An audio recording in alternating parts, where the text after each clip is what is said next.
श्री राम समर्थ। सितंबर 12। नाम अभिमान का नाश करता है। किसी का घर जलने पर एक आदमी ने उसे पत्र लिखा कि भगवान पर विश्वास रखकर संतोष में रहो। आगे जिस आदमी ने पत्र लिखा था उसके अपने बैंक में जमा किए हुए पैसे डूब गए। तब वह रोने लगा। परोपदेशे पांडित्य तो बहुत होता है, लेकिन लोग उसे स्वयं में उतारना नहीं जानते। जो हम दूसरों से कहते हैं वही हम अपने से कहे।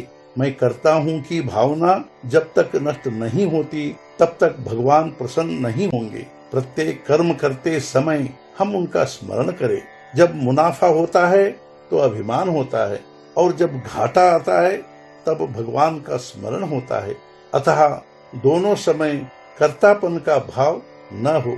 भगवान के हाथ में मैं गुड़िया की तरह हूँ ऐसा माने। झूठा कर्तापन का भाव होने से असल में रोना पड़ता है। छोटे बालक की तरह निरभिमान होना चाहिए। मनुष्य के हाथ में कुछ भी नहीं है, सब भगवान के हाथ में है। सफल होना या न होना तेरे हाथ में, ऐसा कहकर राम की शरण जाए। संसार में अनेक प्रकार के अन्वेषण हो रहे हैं, उनमें शरीर के सुख भोग के साधनों के अन्वेषण ही अधिक हो रहे हैं, किंतु सच्चे सुख की खोज, शाश्वत संतोष की खोज केवल साधु संत ही कर सकते हैं। तो उन्होंने संतोष की प्राप्ति के जो साधन बताए, हम उनका सहारा ले तो हमें भी संतोष अवश्य मिलेगा। आज हमें संतोष क्यों नहीं होता? इसलिए कि हमारा अभिमान बाधा बनता है। कर्म करते समय या कर्म करने के बाद यदि अभिमान न हो तो भगवान के प्रति प्रेम हो, संतोष प्राप्त हो, इसमें संदेह नहीं। कितनी मामूली बातों में हमारा अभिमान सिर उठाया करता है। देखो, एक सज्जन थे, उनके एक लड़की थी, उसकी शादी की उम्र हुई। देखने में क्यों अच्छी थी, पास में पैसा भी था, किंतु उस लड़की की शादी 5-6 बरस कहीं हो ही नहीं पाई। अंत में जब उसकी शादी हो गई तो वे सज्जन बोले, अपनी लड़की की शादी मैंने ठाट से कर डाली। इस पर किसी ने पूछा, तो फिर 2-4 साल पहले ही क्यों नहीं की? इस पर वे बोले, उस समय जम नहीं पाई। तो भाई साहेब, ऐसा कहिए कि अब जम पाई, मैंने कर डाली, ऐसे क्यों कहते हो?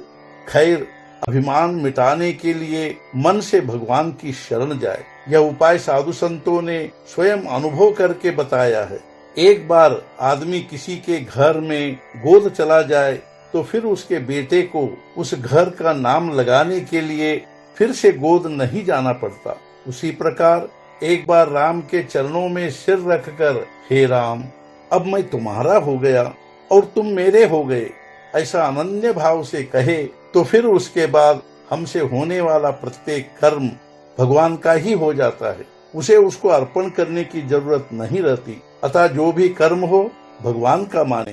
कोई भी कर्म अर्पण करने के बाद अर्पण करने वाला बच ही जाता है, लेकिन ऐसा न हो।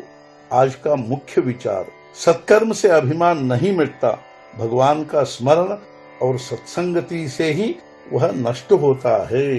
सद्गुरुनाथ महाराज की जय। जय जय रघुवीर समर्थ।